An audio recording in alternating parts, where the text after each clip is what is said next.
우리 산상수훈 강의 19번째 시간입니다. 두 주인을 섬기지 말라라는 제목으로 하나님 말씀 전하도록 하겠습니다.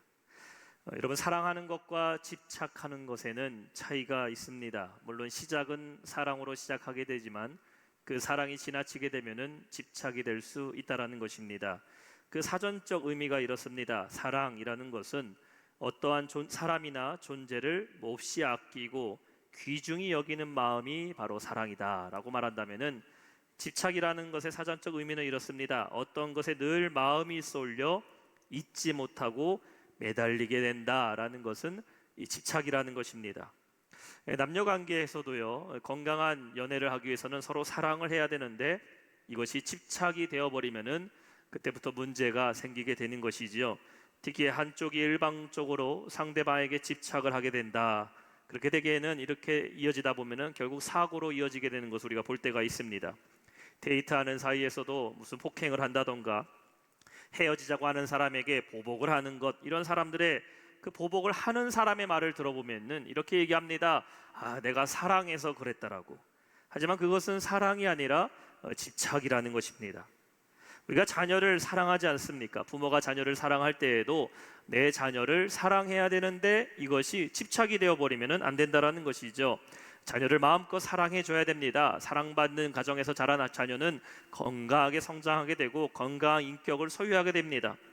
그런데 그 사랑이 지나쳐서 자녀에게 집착이 되어버린다. 그것은 올바른 자녀 교육이 될 수가 없다라는 것입니다. 부모가 원하는 것만 해야 되고 부모가 원하는 길만 가야 되고, 자녀가 원하는 것은 다 묵시한 채 그래도 부모가 해야 되는 것, 이것이 너를 위한 것이라고 집착하게 되면은 사실 그것이 올바른 자녀 교육이 될 수는 없다라는 것입니다.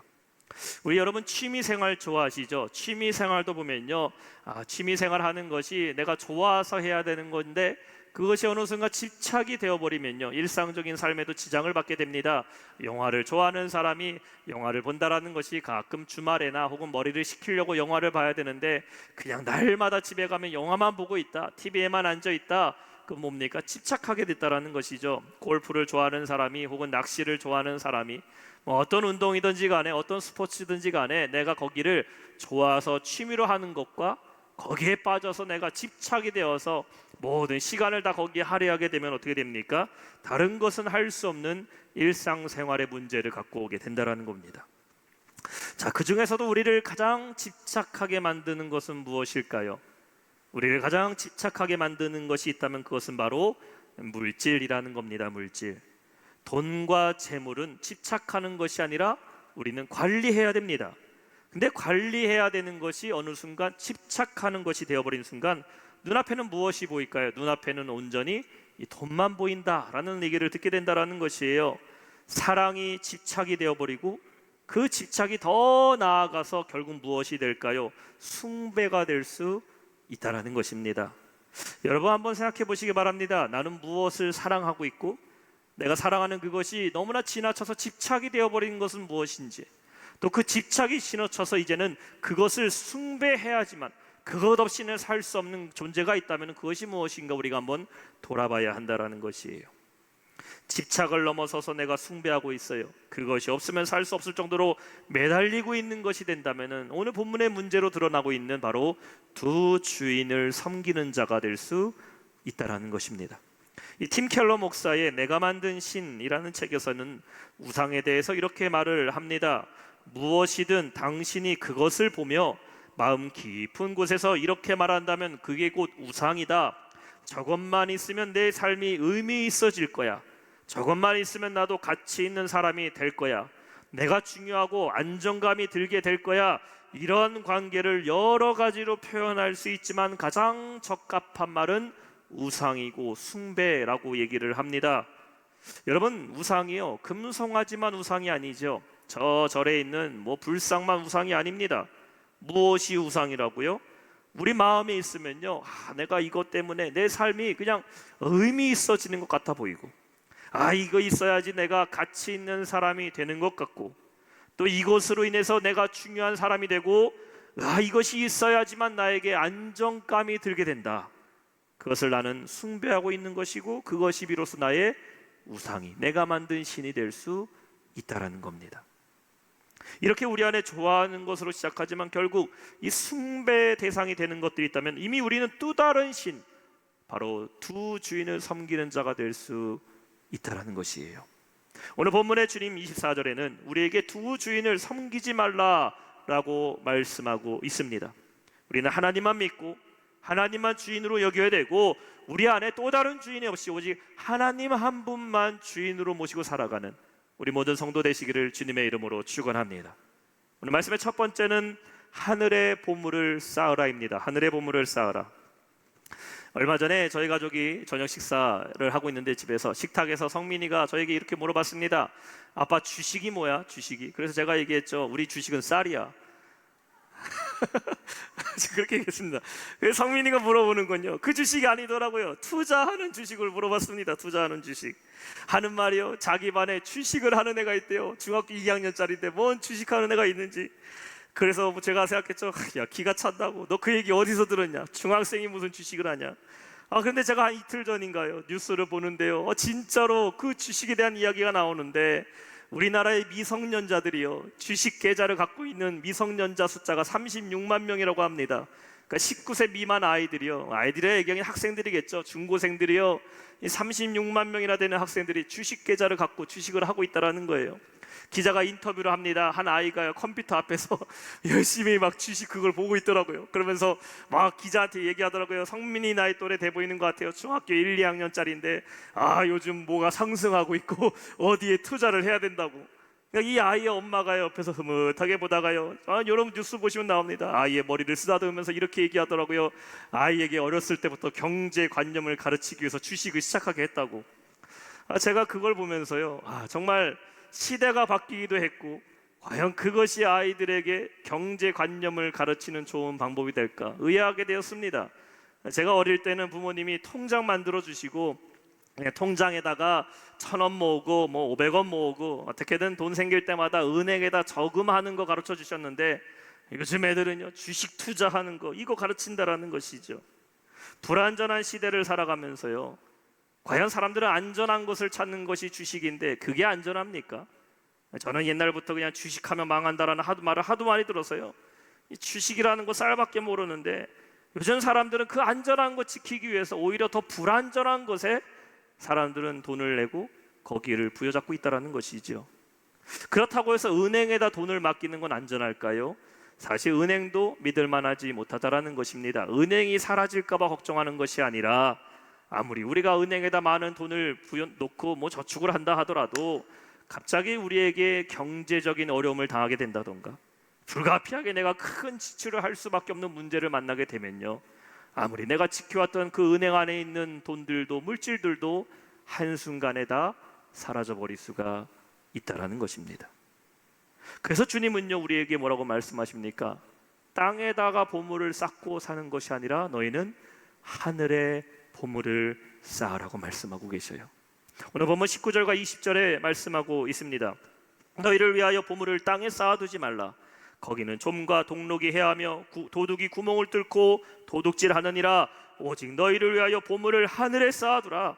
거기는 좀이나 동록이 해하지 못하며 도둑이 구멍을 뚫지도 못하고 도둑질도 못하느니라. 보물이 있는데요, 두 가지 방법으로 쌓을 수 있습니다. 하나는 땅에 쌓는 보물이 있는가 하면은 하늘에 쌓는 보물이 있다라는 것이에요. 같은 보물인데요, 내구성은 완전히 다릅니다. 땅에 쌓는 보물은요, 어떻게 됩니까? 점점점 다 허비해버리는 보물이라는 것이에요. 아무리 내가 이걸 지키려고 애를 쓰고 다양한 방법으로 빼앗기지 않으려고 애를 써도 땅에다 쌓는 보물은 마치 밑 빠진 독에다가 물을 부었을 때에 그 물이 가득 차면 찰수록 압력 때문에 더 많은 물이 빠져나가 버리는 것 같이 결국 다 새어가 버린다라는 겁니다. 근데 반대로 하늘에 쌓는 보물이 있는데 그 보물은 빼앗을 사람도 없고 빼앗길 수도 없다라고 말씀하고 있습니다. 하늘의 보물이라는 것은 무엇을 얘기합니까? 영원한 삶을 위하여 우리가 투자하라는 것이에요. 어떠한 것이 있을까요? 그리스도의 성품을 이 땅 가운데서 살아가는 것. 우리가 천국에 가면 어떠한 성품이 나올까요? 여러분의 지금 성격, 내 혈액형 이런 게 남는 게 아닙니다. 천국에 가면 우리는 어떠한 모습만 남아야 됩니까? 그리스도의 거룩한 성품만 남아 있어야 돼요. 이 땅에 살아갈 때 우리는 그리스도의 성품이 내 안에 스며들어 있어야 되고 훈련돼야 됩니다. 또 무엇입니까? 헌신과 충성으로 하늘의 상급을 쌓아가는 것, 또한 내가 복음을 전함으로 말미암아 영생의 축복을 받게 하는 것, 나로 인하여 수많은 자들이 예수님 믿고 구원받게 하는 그 보물, 하나님 나라와 복음을 위해서 우리의 재물을 귀하게 사용하는 것입니다. 여러분에게 보물 같은 재능과 시간과 건강과 물질이 그저 세상의 보물로 끝나버리는 것이 아니라 하늘의 보물이 되도록 사용하시는 성도 되시기를 주님의 이름으로 축원합니다. 땅의 보물은 일시적이지만 하늘의 보물은 영원하다라는 것이에요. 아무도 여러분의 하늘의 보물을 탐할 자도 없고, 그 보물을 잃어버리려고 내가 보험에 들 것도 없고 걱정할 필요도 없다라는 것이에요. 과연 하늘의 보물은 누구를 위한 것일까? 그래서 주님은 19절과 20절 말씀을 한번 보세요. 여러분 성경에 가장 앞절에 중요한 말씀 한 문장을 반복돼서 말하고 있습니다. 뭐라고 말합니까? 너희를 위하여, for yourselves, 너희를 위하여라고 말씀하고 있어요. 너희를 위하여 보물을 땅에 쌓아두지 말고, 19절에 말하는 20절에 말하죠. 너희를 위하여 보물을 하늘에 쌓아두라. 누구를 위하여? 나를 위하여. 주님을 위한 것도 아니고 누구를 위한 것도 아니고 너희를 위해서 쌓을 수 있는 것은 하늘에 쌓으라는 것이 하늘에. 무엇이 우리를 위한 보물인지, 어느 곳에 내가 쌓아야 나에게 유익한 것인지를 스스로가 생각해야 된다는 것입니다. 21절에 말씀하고 계시죠. 내 보물이 있는 그곳에는 내 마음도 있느니라. 보물이 있는 곳에 우리 마음이 있습니다. 가치가 있는 곳에 내 마음이 다 쏠려 있어요. 그래서 어떤 사람들은 한시도 그 마음을 뗄 수가 없어서 무슨 CCTV까지도 달아놓고 집이고 어디든지 간에 날마다 그 보물을 지켜보면서 혹시나 누가 가져가지 않을까, 혹시나 이게 사라져버리지 않을까 노심초사하지 않습니까? 마음만 있는 게 아니에요. CCTV도 있고 뭔 보안장치도 있고 다 들어가 있습니다. 보물이 있으면요, 그곳에 우리 마음이 들어가 있는데 땅의 보물을 심으면 심을수록 우리는 불안해하고 더 마음이 쏠리지만, 하늘의 보물을 둔 자는 그 마음이 어디를 향한다? 하나님께로 향해 있음을 믿으시기 바랍니다. 두 주인을 섬기지 않는 첫 번째 방법, 보물을 하나님께 두라는 거예요. 하늘에 두라는 것이에요. 땅에도 보물이 있어요. 하늘에도 보물이 있어요. 그래서 갔다 갔다 정신없습니다. 하늘 것도 챙겨야 되고 땅 것도 챙겨야 되고, 이게 아니라는 것이에요. 하늘의 보물을 쌓는 자, 하나님만 주인으로 모시고 살아간 자임을 믿으시기 바랍니다. 사랑하는 여러분, 우리는 하늘에 쌓아야 돼요. 하늘의 보물을 쌓으면 땅의 것에 집착하지 않게 됩니다. 있으면 있는 대로, 없으면 없는 대로, 연약하면 연약한 대로, 강하면 강한 대로, 시간이 있으면 있을 때 하나님께 섬기고, 없어도 내가 하나님을 향하여 부끄럽지 아니하고 온전히 하나님께로만 향한 사람, 그리고 우리는 하늘에만 집착하는 사람이 된다는 것이에요. 영원히 보장받는 하늘의 보물을 쌓는 우리 영락의 성도 되시기를 주님의 이름으로 축원합니다. 두 번째는 바른 눈으로 보라예요. 바른 눈으로 보라, sight in good eyes. 22절과 23절 말씀 우리 다시 한번 한 목소리 함께 읽어봅니다. 22절 23절입니다. 시작. 눈은 몸의 등불이니 그러므로 눈이 나쁘면 온 몸이 어두울 것이니 그러므로 내게 있는 빛이 어두우면 그 어둠이 얼마나 더하겠느냐. 사람이요, 집착하는 것이 생기게 되면요, 우리가 이렇게 말하죠. 무엇에 눈이 멀었다 이렇게 얘기합니다. 혹은 눈이 어두워졌다 라고 얘기를 하지요. 남녀가 서로 좋아서 어쩔 줄 모를 때에 그 사랑하는 사람들 두 사람을 보고 있는 사람이 뭐라고 얘기합니까? 그냥 서로에게 눈이 멀어버렸다, 세상 말로 눈에 삐었다, 뭐 이런 말도 합니다. 이상형이 지나가면 뭐라고 얘기합니까? 한눈에 반해버렸어, 이렇게 말하지 않습니까? 제가 저희 사모를 처음 만났는데 한눈에 반해버렸습니다. 눈에 뭐가 씌었죠? 콩깍지가 씌인 겁니다. 네, 아직까지 벗겨지지 않을 줄 믿습니다. 여러분 뭐 비웃으신 건가요? 사랑하는 사람이 생기면요, 눈이 멀어버려요. 근데 여러분, 그러면 좋습니다. 좋아하는 사람이 있고 내 사랑하는 아내, 남편에게 날마다 눈이 멀어서 살아가시길 바랍니다. 문제는요, 잘못된 것에 눈이 멀어버리면 안 된다는 거예요. 잘못된 것에 눈이 멀어버리면 안 된다. 물질에 눈이 멀어버렸어요. 물질에 눈이 어두워버렸어요. 명예의 눈이 멀어버렸습니다. 탐욕의 눈이 멀어버리지면 어떻게 됩니까? 결국 우리 자신을 망치게 된다라는 것이죠. 주님은 두 가지 눈에 대해서 말씀하고 있어요. 첫 번째, 세상에서는 성한 눈, good eyes, 즉 바르게 보는 눈이 있는가 하면은 어두운 눈이 있다고 말합니다. 영어로는 bad eye라고 기록하고 있어요. 나쁜 눈이죠. 성한 눈, good eye, 바로 보는 눈이 있는가 하면 나쁜 눈, 잘못 보고 어두워진 눈이 있다라는 것이죠. 오늘 말씀에 주님은 눈은 등불이라고 말합니다. 몸의 등불이라는 것이에요. 그래서 우리의 눈이 성하고 우리의 눈이 밝게 떠 있으면요, 그 눈이 우리의 몸을 비춰서 올바른 길로 인도할 수 있지만 눈이 감겨져 있어요. 눈이 잘못되어 있습니다. 보지를 못하고 있어요. 그럼 우리는 어두운 곳을 헤매게 된다라는 것이에요. 무엇을 의미합니까? 우리의 눈이 올바로 떠 있어야 된다. 이것은 여러분이 지금 눈 뜨고 있는 육신의 눈만을 얘기하는 것이 아니죠. 우리의 영적인 눈이 올바로 떠 있어야 한다라는 겁니다. 제가 눈이 그렇게 좋지는 않습니다. 예전에는 2점 정도 했었는데요, 요즘은 근데 시력이 참 애매해졌어요. 안과에 가서 시력 검사했더니요 0.6, 0.7이더라고요. 그러니까 의사 선생님이 이렇게 말합니다. 안경을 쓰기에도 뭐하고 안 쓰기에는 답답한데, 제 시력이 그러니까요 참 이게 애매해집니다. 보이긴 보이는데요 구체적으로 또렷하게 보이지 않을 때가 있어요. 운전할 때 그래서 안경을 쓰거나 좀 피곤해질 때 혹은 깜깜할 때 제가 안경을 쓰고 평상시에 별로 쓰질 않는데요, 그러다 보니까 좀 실수를 합니다. 멀리서 우리 집사님이 걸어오시는데 권사님 안녕하세요 인사할 때도 있고요, 권사님한테 집사님이라 얘기할 때도 있고, 제가 몇 주 전에는요 예배를 마치고 한 청년이 씩씩하게 가시길래 제가 어깨를 딱딱 두들겼습니다. 여자 청년이었는데 어깨 두들기면서 힘내 열심히 해. 한참 보내는데 뒤돌아보니까 권사님이시더라고요. 제가 얼마나 미안한지 연락을 드렸습니다. 권사님 제가 우리 교회 청년인 줄 알고 어깨를 힘차게 두들기면서 힘내라고 얘기했다고. 우리 권사님이 참 얘기하시더라고요. 목사님 저를 젊게 봐주셔서 감사하다고 기분 좋아하셨어요. 오늘 오셨는데 제가 이런 말씀 드리기 죄송하지만 젊게 본 것이 아니라 잘 안 보였던 겁니다. 잘 안 보일 때가 있어요. 깨끗하게 봐야 되는데 안경 쓰면 잘 보이는데 그렇지 못한다라는 거예요. 여러분, 우리 영적 상태가 그러면 안 된다라는 겁니다. 1년 365일 영안이 열려서 또릿하게 봐야지. 그냥 기도할 땐 잘 보여요.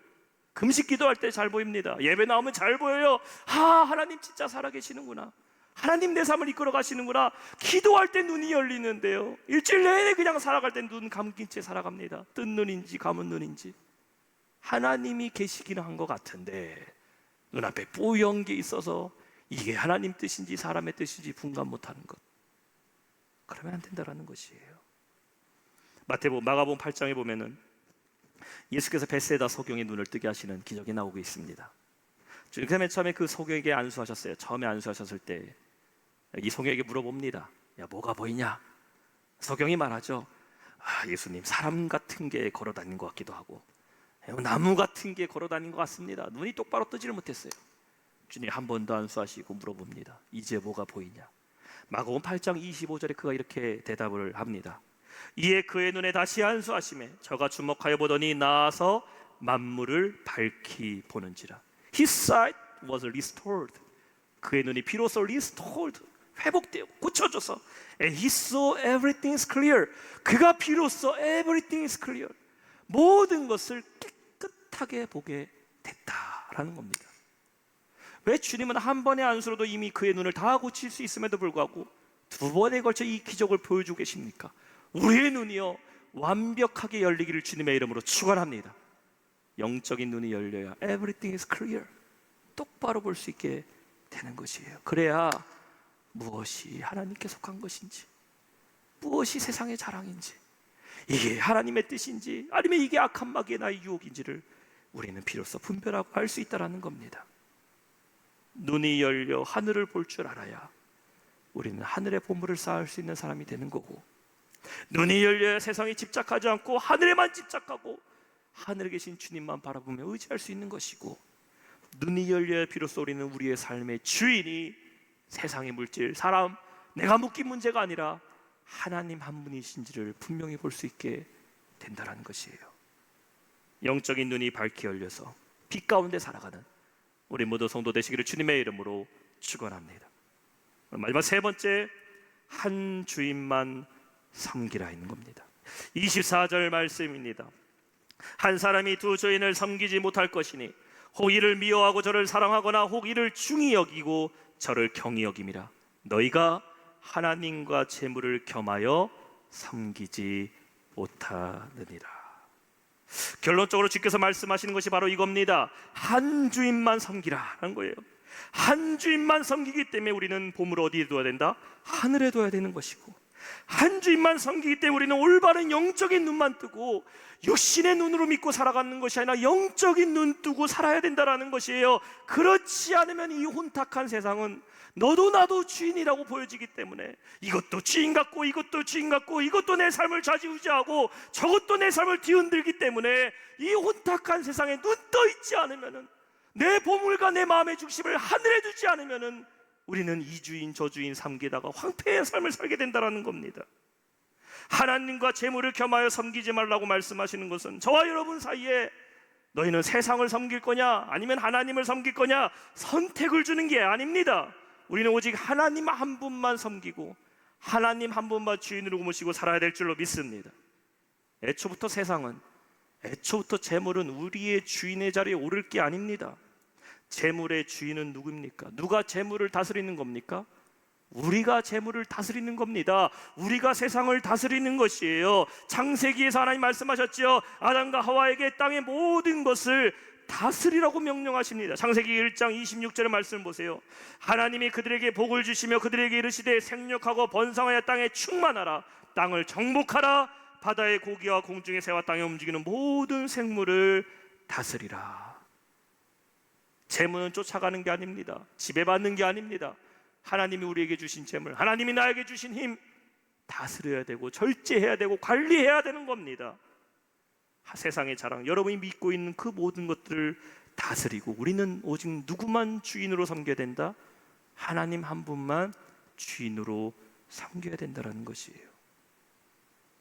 문제는 이 땅의 재물은 하나님과 같이 아주 강력한 힘을 나타내고 있다는 것입니다. 물질이 얼마나 두려운 존재인지 성경은 하나님과 대항할 만한 적을요, 저 이방 나라의 왕들이 아닙니다. 재물, 물질, 세상의 탐욕이 하나님과 대항할 만한 그 우상으로 성경에 등장합니다. 성경에 가장 많이 나오는 하나님과 대항하는 대표적 우상이 뭡니까? 바알신입니다. 바알신. 바알이라는 것은 풍요의 신이에요. 성취의 신, 결실을 주관하는 신입니다. 재물을 대표하는 신이 하나님과 대항할 정도로 사람의 마음을 뒤흔든다는 것이에요. 보이지도 않는 우상이죠. 죽어있는 우상이지만 그 동으로 만들고 돌로 만든 그 우상이 하나님과 겸비할 정도로 인간의 마음을 흔들어 제낀다는 것이에요. 오늘 본문의 재물이란 말의 원어는요, 맘몬이란 단어를 썼어요. 이 말은 단순히 돈과 물질을 말하는 것이 아니라 영적인 존재를 의미하고 있습니다. 우리가 영적으로 깨어있지 못한다면 결국 어떻게 돼요? 물질의 노예, 세상의 노예가 되어버린다는 겁니다. 이 맥나일이라는 사람은 이렇게 말했어요. 사람이 두 고용주를 위해서 일할 수는 있다. 하지만 어떠한 종도 두 주인의 재산이 될 수는 없다. 우리는 이 땅 가운데 열심히 일합니다.